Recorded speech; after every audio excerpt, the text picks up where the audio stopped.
मित्रांनो, माझे नाव पियुषराव देवरे आहे. आज 15 ऑक्टोबर आपण साजरा करत आहोत.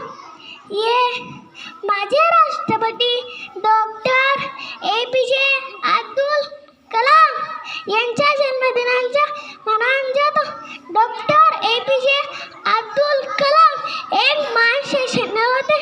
ते 2002 ते 2006 भारताचे 11वे राष्ट्रपती होते. एवढे बोलून मी माझ्या भाषण संपवतो. जय हिंद, जय भारत.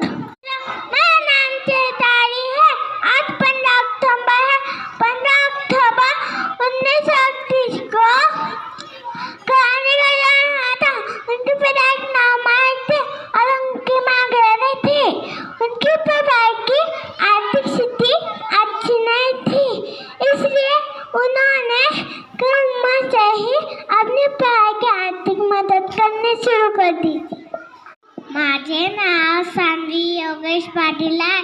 आज आपण वाचन प्रेरणा दिन साजरा करत आहोत. पुस्तकामध्ये खूप छान छान गोष्टी असतात आणि चित्र असतात. पुस्तकं वाचून नवीन गोष्टी शिकायला मिळतात. पुस्तकं आपल्याला वेगवेगळ्या जगात घेऊन जातात. धन्यवाद.